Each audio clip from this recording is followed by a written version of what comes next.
wana pena fona tanga même na Bible po bandeko bazolanda nga bazala pe na esengo ya komona ke maître grand maître makambo azoloba ba référence ezali donc ba référence euti na Bible bandeko ba pesa nga temps ba comprendre que connaissance au biso tozoloba c'est Dieu qui les donne donc nzamba za na capacité yenda za nzambe nda pesa ka connaissance wa mais chair de poule yango yo te cameraman zwanga tala chair de poule ndenge salinga yi.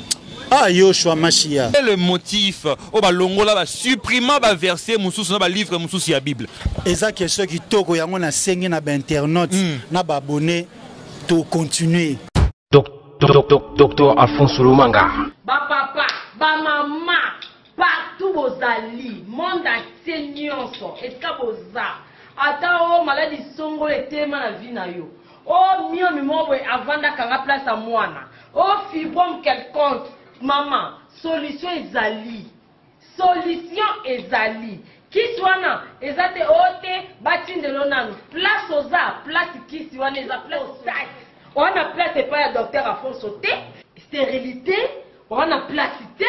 Ba maman o ba lela kate na ba maternité. Ba koma ko lela grâce ya Nzambe oyo. Akitisa maele pa ya papa Alphonse. Misu na nga moko témoin. Docteur Alphonse est égal à traitement, guérison, témoignage avec Jésus-Christ. Bon sanate, maladie nyonso, o etumisaka biso, eza esprit. Docteur Alphonse, azo traité na bonzambe. Po alonga ba esprit wa.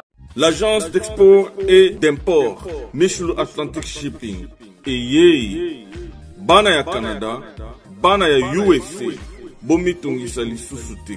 Pour tous vos achats et ventes de voitures, pièces de rechange et les accessoires possibles. Na koti na ba koli na bino na Kinshasa, bomitungisa penza te.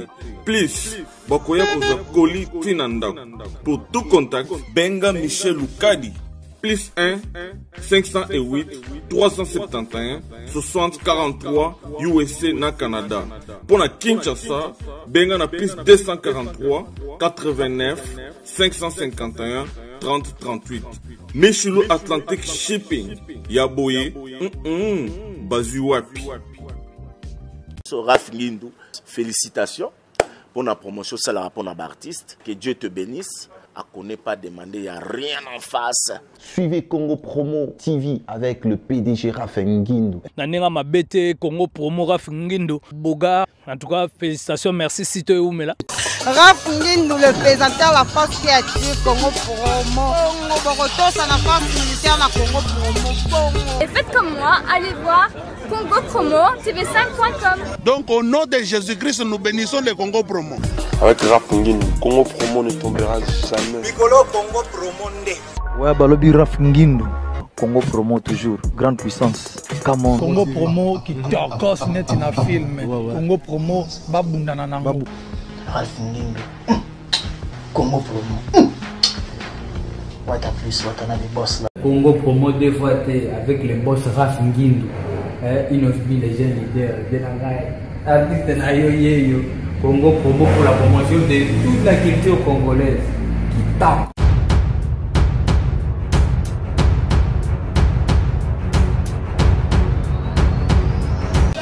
Bonjour mesdames et messieurs, merci de rester branchés sur Congo Promo Télévision. Dans cette émission Excellence, présentée par Scotty Kabalou, la justice de la presse. C'est une émission qui s'intitule Excellence. Donc sur ce plateau, il y aura toujours des excellents qui vont défiler, chacun dans son domaine, après ça, Makambo et Rosala, édifier Bino ou bien répondre à la question de Bino, mais avant de tout commencer, là, je vois directement le patron de Congo Promo Télévision, l'ingénieur Raph Ngindou. Mais aussi, c'est lui qui présente, qui encadre, c'est lui qui réalise. Héros dans l'ombre émission. Pour aujourd'hui, je suis avec Cédric, le professeur des élèves. Mais, Mbelibino, pour la deuxième fois dans cette émission Excellence.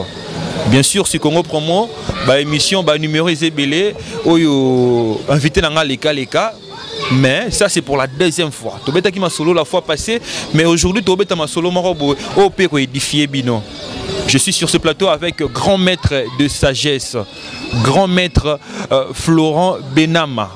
Donc ensemble avec le grand maître Neto Robeta Masole Zoleka la question d'Angaï, mais aussi les questions de la rue, parce que les questions de l'internet, la question se pose sur ce plateau, sur cette émission, nous allons poser ces genres de questions. C'est pour cela que je dis merci à grand maître Florent Benama. Bonjour. Bonjour Scotty, bonjour Naba internautes Nabiso, abonnés nyonso. Merci pour l'invitation, pour dengue honorer nga lisusu et puis naye pour na honorer pe bateau balanda biso. Donc, grand maître tourna ma question, on a évité ce gros promettre à Nabiso que aux ala prêts ou répondre à ma question Nabiso comme c'est doit déjà. Pour les questions sur l'exaté ou répondre à ma question Nabiso. Naye pour na ko kopé ça ba ndambu. Parce que na média to royu kopé ça ba connaissance nyon sauté. Voilà. Naye pour na répondre pe na ba question non par rapport à ba sujet autre ko aborder. Donc c'est ça. Mais polémique na linga na ngaité na linga na ba makamba mikem ya pas en pambate quoi. Voilà donc le premier sujet que nous allons aborder dans cette émission, nous allons parler de la connaissance. La connaissance auto-ébi, chacun avec son dictionnaire, bien chacun avec sa connaissance à koki ko pesa bien on mais aujourd'hui tu toyeba connaissance au bino ba grand maître bozanango parce que toi tu es grand maître de sagesse. Est-ce que parce que tu as eu la connaissance des la Bible, la connaissance des na livre belé connaissance des Coran, connaissance des na Bible belé tu as eu histoire égyptienne, comment on peut na mur na Bible na belé ce sont des connaissances. Mais connaissance au bino lelo bozanango bosan kapari nango ozo oyo pesaka oyo yo zanango ebi que non connaissance nango source nango ozo ngona no peut-être e banane. Merci beaucoup pour la première question na Oskoti. La connaissance sacrée, la connaissance des choses cachées, les mystères, les secrets. Tout d'abord, il faut que c'est Dieu qui les donne. Parce que partant, selon les traditions juives, puisqu'il y a des connaissances, il y a des écritures, il y a des écrits, il y a des documents oyo. Ndenge na ba émission sous précédente to solo là. Makambu nyonso te e komama na Biblia. Makambu nyonso komama na Bible te. Il y a des révélations, il y a des connaissances oyo kozwa na ba monde interne ndenge na lobaki na émission précédente. Il y a des connaissances aux à la révéler. La tradition juive, l'ange de l'Éternel, l'archange Raziel. Archange Raziel, ayaka na mabele ko visiter Adam, koko na biso do na bandina na zongi pena na ebandela ya mokili. Na beta lisolo ya création te puisque on n'a pas le temps, mais na lingika na épinglé que Archange Raziel ayaka na mokili, ayaka na terre pour na ko enseigner Adam.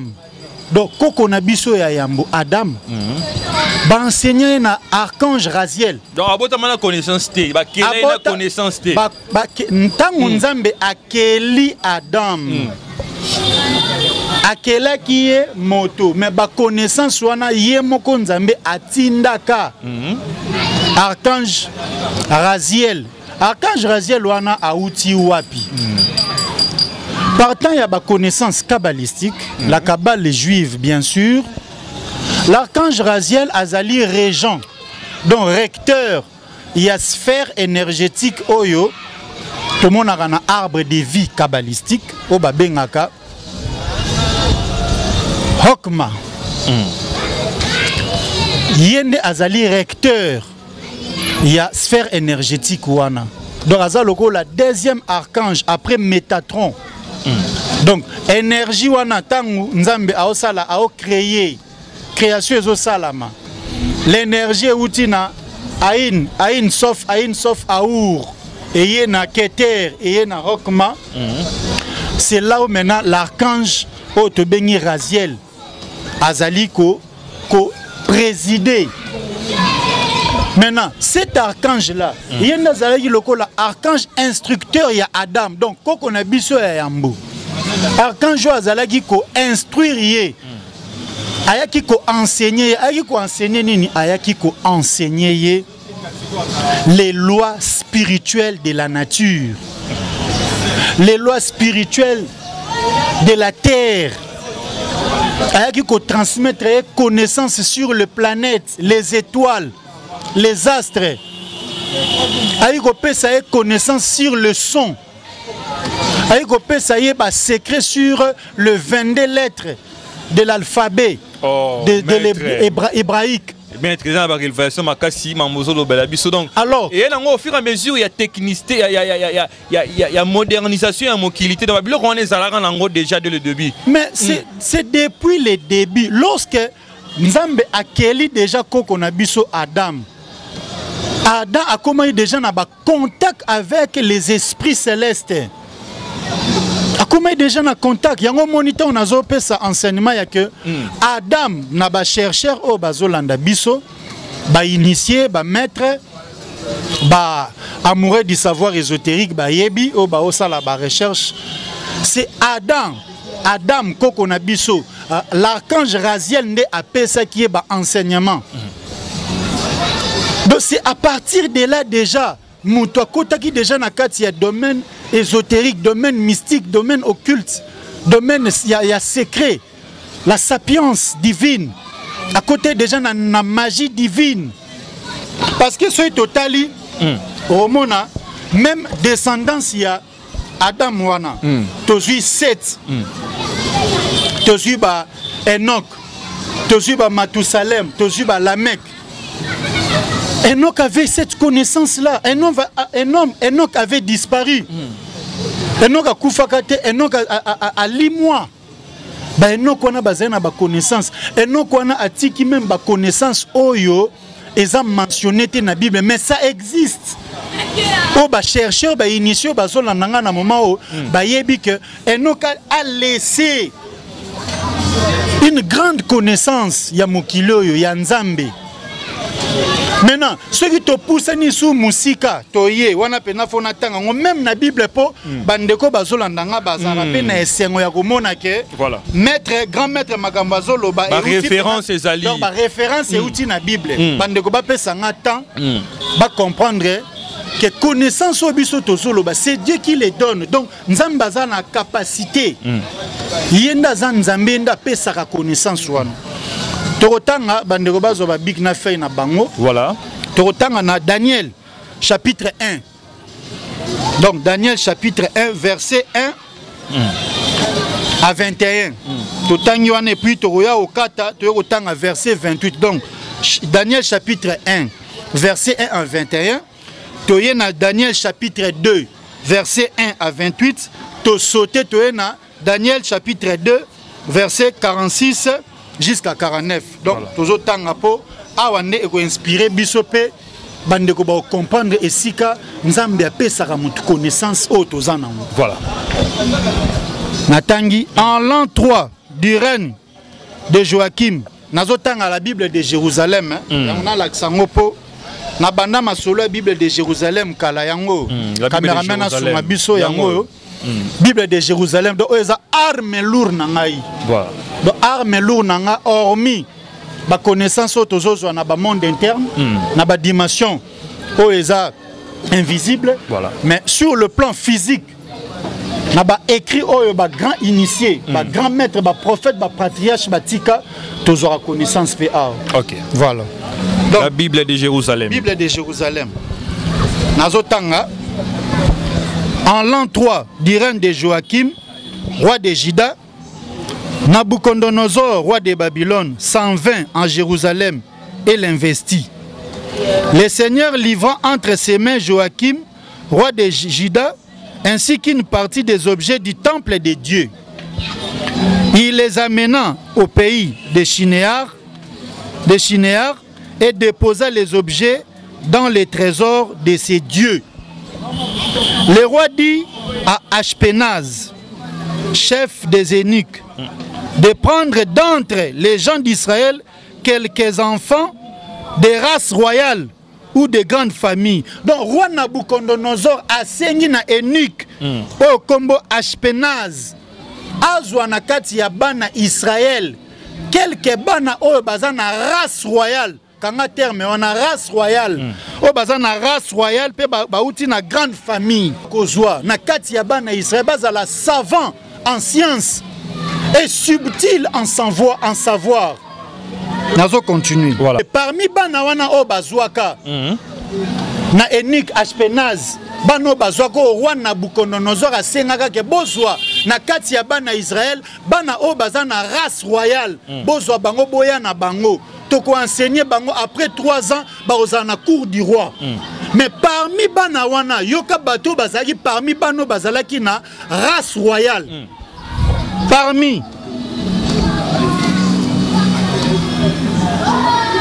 Parmi eux se trouvaient Daniel, Ananias, Misaël et Azarias, qui étaient des Judéens. Le chef des eunuques leur imposa des noms. Donc Daniel, Ananias, Misaël et Azarias, comme on a bangoné yango wana ba Judéen wana me ba eko imposer bango ba kombo. Do ba pesi bango ba kombo na eunuque. Na esika na mboko baz oh nani Nabucodonosor akoma iko diriger ba imposer bango ba kombo. Donc Daniel bakoma iko benga ye. Daniel s'appellerait Balthazar, Ananias, Shadrach, Misaël, Meshach et Azarias, Abed-Nego.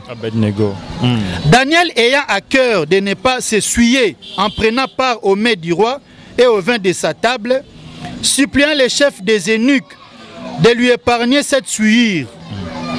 Dieu accorda à Daniel de trouver auprès du chef des eunuques grâce et miséricorde. Mais le chef des eunuques dit à Daniel: je redoute, mon seigneur le roi, que le chef des eunuques avait assigné à Daniel, Ananias, Misaël et Azarias. Je t'en prie, mets tes serviteurs à l'épreuve pendant 10 jours, qu'on nous donne des légumes à manger et de l'eau à boire. Donc Daniel a sengaki. Landanga bien bandeko ba landanga très bien. Daniel a sengina chef des eunuques que a sepelité alia biloko ya roi mais la bavin ya roi donc pour na ye eza ko honorer nzambe na été. Alors a sengi bacha bango na épreuve pendant 10 jours balia na bango biloko ya roi te. Bamela na bango bavin ya roi te mais balia kaka légumes na mai kaka bamelaka. Landa bandeko ba landanga très bien. Daniel a sengi ba leksa bango na épreuve il y a 10 jours. Balia kaka légumes bamela na mai. Sikanga terme wana légumes na mai. Légumes na mai. Po ezali parmi ba réponse pour comprendre les sika ba connaissance na biso eutaka. OK. Je t'en prie, mets tes serviteurs à l'épreuve pendant 10 jours, qu'on nous donne des légumes à manger et de l'eau à boire.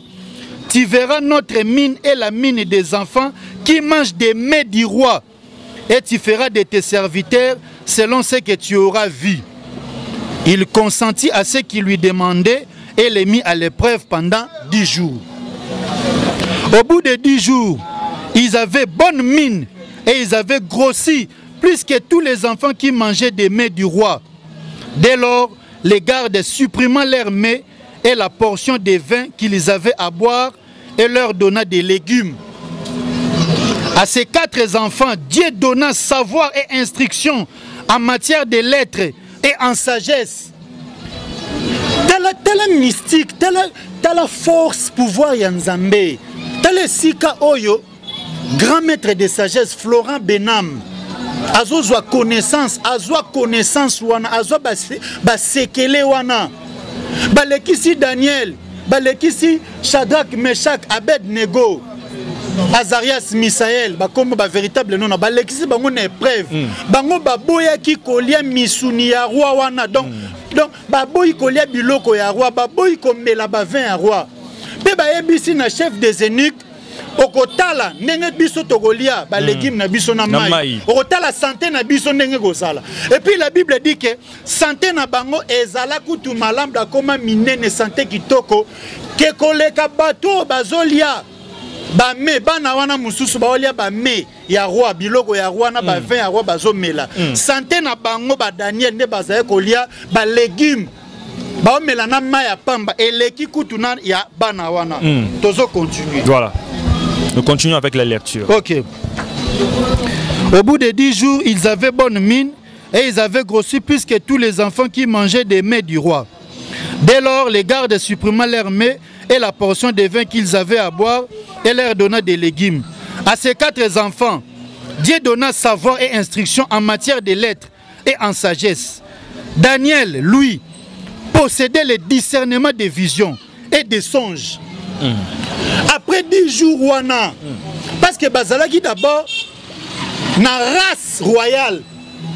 Donc, bazui na kati ya bana Israël, ba Judéen, bazui 4 wana, Daniel, na bande baninga na ye. Bazai déjà na race royale. Et puis, na prévo bango baleka ki nango, ya 10 jours kolia, ndunda kaka, bite kute kubama tembele, oh yo boyaka. Donc, batu na biso, na Kinshasa, bien na Afrika, batu bakoma soga lié musuni, po na yenda lié bien. Donc, quelque part, na à manger peut apporter la connaissance. Mais bien sûr que oui. Voilà. Mais je suis en train de lire la Bible. Voilà. Aux autant, aux hommes, sika et pas wapi, ba grand initié.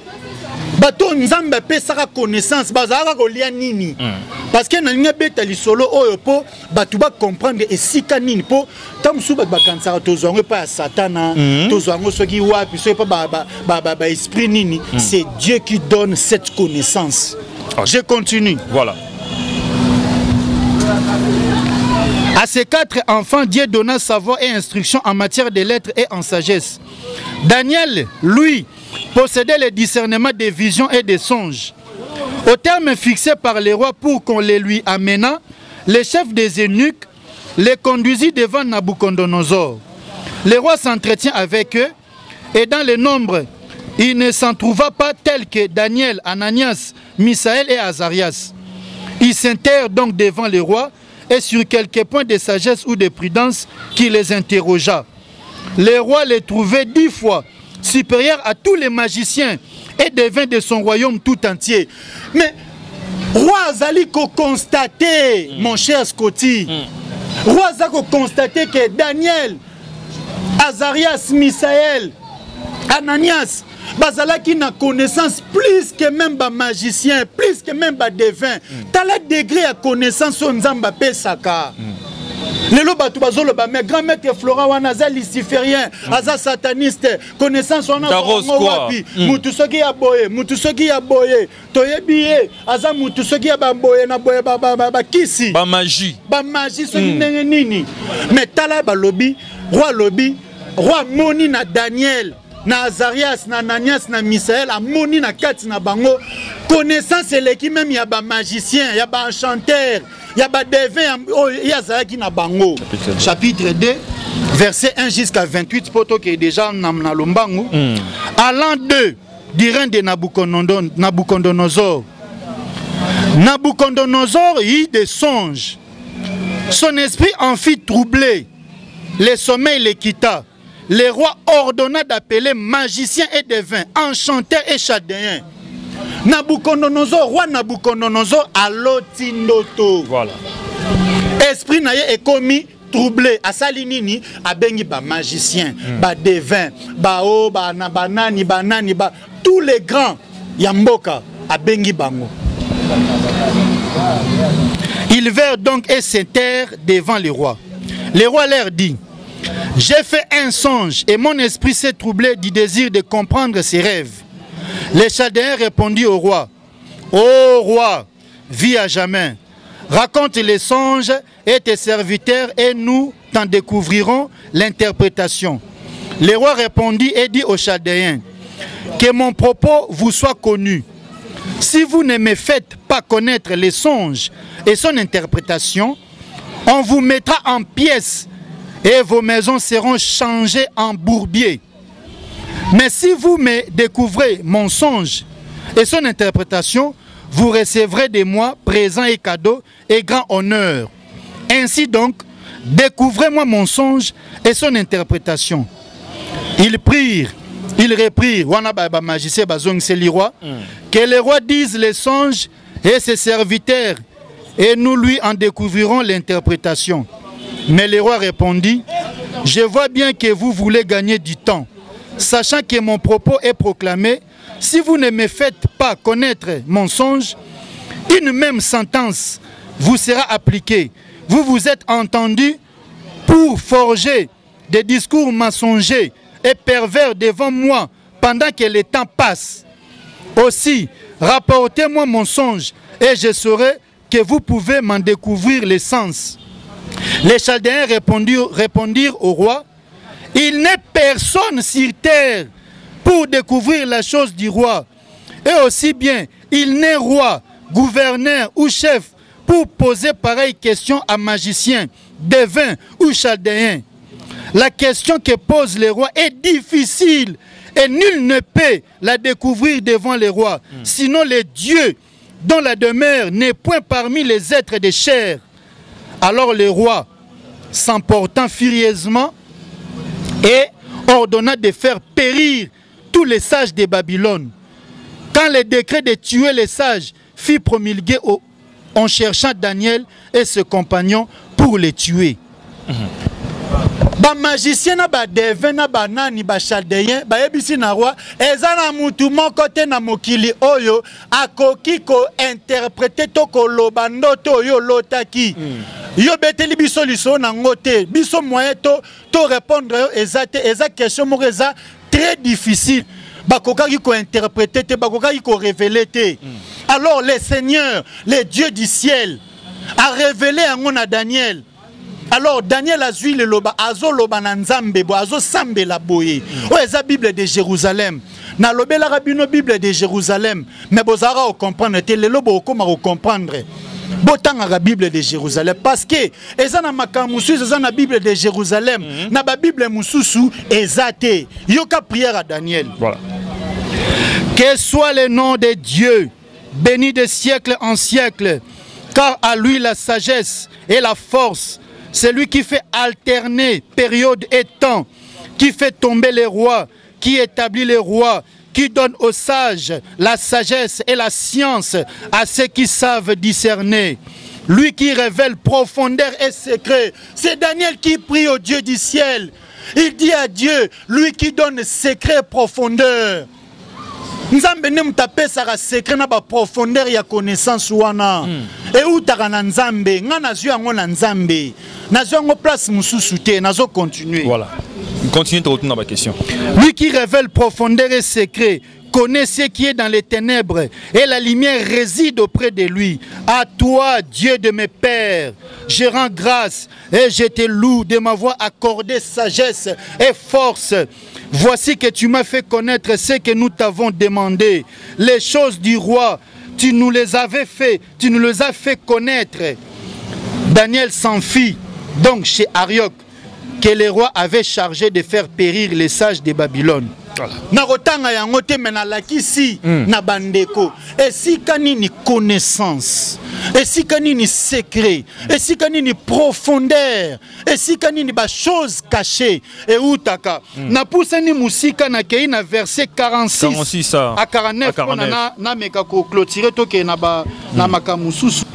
Alors le roi wana après avoir ko expliqué na roi Daniel. Après avoir Daniel ko expliqué na roi songe na ye, ko révélé mystère wana, tala siko eloko roi Nabucodonosor asali. Alors le roi Nabucodonosor tomba face contre terre et se prosterna devant Daniel. Il ordonna qu'on lui offrit oblation et sacrifice d'agréable odeur. Et le roi dit à Daniel, en vérité, votre Dieu est le Dieu des dieux. Oh Seigneur Yoshua Mashiach. Ce n'est autant un verso ma chair de poule salaranga. Le roi Nabucodonosor a zoebisa na Daniel a ebisi eboye. En vérité, votre Dieu est le Dieu des dieux et le maître des rois, le révélateur des mystères, puisque tu as pu révéler ces mystères. Alors le roi conféra à Daniel un an. Il le fit gouverneur de toute la province de Babylone et supérieur de tous les sages de Babylone. Daniel demanda au roi d'assigner aux affaires de la province de Babylone Shadrach, Meshach, Abednego, Daniel lui-même demeura à la cour du roi. Ah, Scotty. Batu bazo tunanga mais mutu wana azwango wapi? Mais yo moko nga moko na monte batu bazo monte na moni chair de poule. Mais chair de poule, yango yo te cameraman zwanga tala chair de poule ndenge salinga yi. Ah Yoshua Mashia. Tala connaissance. Roi Nabucodonosor a ebisi na donné la lobby. En vérité, je te le dis. Nzambe na yo azan nzambe ya banzambe. Azan maître des rois. Donc mokonzi ya bakonzi. Donc au moni et sika place connaissance. Et outil. Na otanga lisusu te bandeko batanga na Luc chapitre 8. Voilà. Verset 9 à 10. Pour ba comprendre. Batangi lisusu Colossiens chapitre 1 verset 26 à 29. 1 Corinthiens chapitre 12 verset 1 à 11. On va comprendre. Mais continuer na biso. Maître Yolobi ba connaissance et où t'as la Bible, ba connaissance oyoza nango parce que yomoza oculeur il y a connaissance wana. Mais de savoir na bato ba otala biso tobi que il y a de bonnes connaissances, il y a aussi de mauvaises connaissances, la connaissance occulte, la connaissance de la magie. Est-ce qu'il y a une nuance aux sources dans la Bible? Mais tout ce kotanga awa. Tout ce kotanga ba lobi ke nzambe Daniel a sengi na nzambe. Alobi nzambe révélé ngai. Mystère eza ko bomba. Ba connaissance wana. Eza ba connaissance moko sacrée. Occulte. Mais lorsque vous parlez de connaissances occultes, mais c'est osa ko région ngaka na même terme caché. Eza ba connaissance cachée. Puisque ba magicien bazala qui n'a parlé à roi. Ba devin ba enchanteur bazaï, mais ils avaient leur connaissance. Mais comment ba découvrir connaissance wana ti? Comment va découvrir qu'ils sont jointés? Parce que Babanda qui manquait la véritable sapience divine. Bazaï qu'on manquait la magie divine. Bazaï qu'on manquait la magie sacrée de Dieu. Oh ngana. C'est cette magie là, c'est cette connaissance là. Oh ba Daniel Bazala qui nango. Ba Abraham était visité par le Melchisedec. A eu ba connaissance kabbalistique, ba clé, ba secret. Et non qu'avec des secrets. Mon cher, bah connaissances, ce sont des connaissances sacrées. Et zalinde interprétation ya batu. Lorsque tozo les canaba médias, toza ko expliciter, toza ko expliquer. Moto azana azana curiosité intellectuelle te, ako taxer biso. Ako qualifier biso mbala moko bato misala ya mabe bato misala ya satana mais lelo na tangeli bino na binote na ba pasteur vous taxe de ça, le pasteur aussi vous taxe de ça déjà ko c'est bien ko bibenga grand maître de sagesse on a déjà comme moi on a celui là que mutu na grand maître de sagesse le fils qui a koyebise loko wana ba pasteur ebele mona ramno dia bato moko boye ya molili bato asba bandoki ils sont animés baza animés na peur. Oyebi mutu tango za na peur. Tango zo banga oki terme moko bangi. Moyen okoka ko aborder sujet wana to connaissance wana ozalati. Voilà. Oyebi ke tango nazo tanga verset biblico. Oyebi ke mo peso bangi sa pe. Ezo bangi sa. Alors mutu mususu atangi na ye yango. Mais il faut siko nzambe, l'esprit de l'Éternel. Pardon, hein? Il faut qu'on attende à PK verset moko po mutema nanga yesala nini ekita. Pour la fois passée peut-être que Bible pe ko belisa mutu li bon maso tangi ngoma be. Voilà. Effectivement. Faut qu'on attende so na tangi verset moko. Oh ezali awa et osala nga esengo po bandeko pe bazwa connaissance parce que Bible ezali mbelu ya minu mibale. Donc mettre bena oluka pe Bible donc yo pono oyebino pe Bible bien ndo fêter boy donc. Mais un maître, lorsqu'on parle d'un maître spirituel, il doit lire, il doit être révélé. Nayebi Coran, mukomsu na oyana Coran ato bimisa ba surat, to tanga ba verset coranique. Mukomsu na oyana Bhagavad Gita, na oyana ba livre ya ndenge na ndenge. Parce que connaissance on un maître faut ala na yango. Voilà. Toke na Luc chapitre 8. Pardon. Oui, Luc chapitre 8 total là. Voilà, Luc chapitre 8, verset 9. Verset 9 à 10, total. Ses disciples lui demandaient ce que pouvait bien signifier cette parabole. Donc Jésus a outé que ça la parabole il y a semeur. na obeta parabole wana te mais nazotanga oyo eza l'essentiel pour bato ba comprendre. Voilà.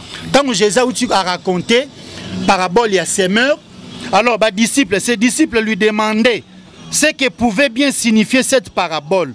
Il dit, voilà Jésus qui dit, à vous il a été donné de connaître les mystères du royaume de Dieu. Mais pour les autres, c'est en parabole afin qu'ils y voient sans voir et entendent sans comprendre. Jésus a dit à ses disciples que mystère a révélé. Mais na bao mususu na bango na foule. Mais na foule wana Jésus a goloba. Eza banani. Eza lo wana bato bazana bazui révélation à connaissance te. Bato bazui grâce wana te. Ya ko soit profondeur ya connaissance. Ya ko soit ba secret wana. Ne ba wana ba komo tanga Bible ba tanga la Bible lo kwa neti récitation lo kwa neti moi poème moko boye. Azana est pasteur, aza prophète mais a autant la Bible le kwa récitation. Mais il faut transcender mon cher. Lorsque vous transcendez, vous allez pénétrer la connaissance de Dieu. Vous allez pénétrer les secrets de Dieu. Parce que Jésus a dit na ba disciple na ye. Alobi na bino connaissance oyo eza révélée. Mais posons-nous la question, c'est quelle connaissance qui est révélée? Est-ce qu'à l'époque de Jésus, Makomi et Matthieu, Luc, et Zalagi déjà? Est-ce que évangile et Zalagi n'a pas quoi? Non. Pandeko bazolanda biso bazwa verset oyo. Daniel chapitre 3 verset 24 jusqu'à 50. Voilà. Baeli Soussou verset donc Daniel chapitre 3 verset 24 jusqu'à 50 et puis baye ba sauter baye na Daniel toujours na verset 52 jusqu'à verset 90. Voilà. Donc on y a peka ba prier à kaka. Shadrach, Meshach, Abednego bakoti bango na kati ya fournaise ya moto. Tant bakoti bango na fournaise ya moto. Makambu oyo bango babandaki ko sambela. Eza na kati ya Bible de Jérusalem. Bandeko bazolanda ngai. Donc bazo sambela pour la protection bazikate. Bazo sambela pour la protection te. Bango bakoti si bango na libulu ya moto. Voilà. Babandi d'abord ko senga na nzambe pardon. Daniel chapitre 3 verset 24 jusqu'à 50. Au sauté au yena 52 jusqu'à 90. De 24 jusqu'à 50, Shadrach, Meshach, Abednego, bazalai ko senga na nzambe bolimbisi. Voilà. Bazako ko sa la pénitence. Ba sa la confession na bango. Ozolanda. Voilà. Maintenant, tangu ba na kati ya moto, nzambe a exaucé prière na bango. Qu'est-ce qui s'est passé? Bazalaki 3 na kati ya moto, bakomi 4. Voilà. L'ange de l'Éternel a yé parce que l'est apparu. L'ange de l'Éternel a yé à apparaître wana azu a fouli bango mupepe na lo wana ti ya hiver. Donc degré à malili wana moto ekoki jamais kozikisa bango et puis tango ba moni mystique nzambe asali babandi ko adorer nzambe na verset 52 jusqu'à 90 eza ba prière de protection. Voilà. Mais ma prière wana, ce sont des prières de protection. Elles sont mystérieuses. On se comprend ce côté. Voilà. Donc na kati ya Bible, makambe belé za na kati il faut ba grand initié, ba grand maître. Lokola ba biso ba o na bandeko ba sala musana bango bien, ba koki ko fungola yo. Bah révéler pour comprendre que non, il y a des choses qui se passent. Donc c'est un peu ça. Mais parlons un peu de la protection parce que c'est aussi un sujet sensible. La protection, et tout le monde de son côté cherche d'être au moins protégé. Mais protection, ils ont protection parce que tu appelles la protection. Magicien, Bible. Basengi protection pe basi protection moko boya nzambe mais ceux qui olingo bete o révéler biso be o yebisa biso na mayewe etali protection pourquoi il protection bazora protection ndenge nini pourquoi il protection wapi est-ce qu'il est arrivé que bino ba grand maître bossa na prière pour na battre pour bossa la protéger En tout cas, c'est vraiment une question très pertinente. Pourquoi? Parce que au soulever point moko eza vraiment eza sensible makasi. Mais lorsque vous parlez de la protection, mais nous lisons maintenant, je ne peux dans Naza Sunata eza mingité. Voilà. Psaume chapitre 91, verset 1. Psaume chapitre 91, verset 1. La Bible dit ceci: c'est lui qui abrite sous l'abri du Très-Haut repose à l'ombre du Tout-Puissant. C'est lui qui abrite sous l'abri du Très-Haut repose à l'ombre du Tout-Puissant. Mais ce qui est Moutou, na vie na yo d'abord, première protection à Moutou, et puis la grande protection à Moutou, c'est Dieu. C'est Dieu qui nous protège. Et la Bible dit encore, l'ange de l'Éternel campe tout autour de ceux qui aiment Dieu. Mais lorsque grand maître de sagesse Florent Benam, tant on a dit les grands, mon maître divin, Yehoshua Hamashia, ceux qui m'ont taillé pene nangai, alobi que grand maître, naza attaqué na Moussala, naza attaqué na Bandoki, naza attaqué na ba ennemi, naza attaqué na ba jaloux. Et là, on na osala, na ko orienté na ba prière secrète de Yehoshua Hamashia, et je vais l'orienter na ba verset mystique. Ça na sa Bible pour la protection na ye. Voilà. Si bien qu'il y a des supports, qui accompagnent la prière. Il y a des supports. Il y a des supports, il y a des objets sacrementaires et accompagnent la prière.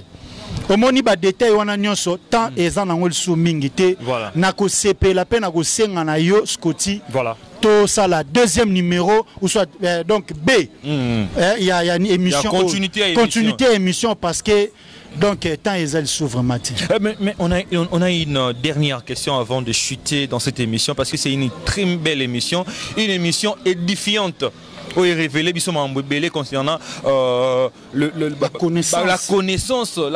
connaissance spirituelle. Il y a mystique qui qui a connaissance, na protection parce que protection, c'est la protection dans la Bible. Mais grand maître.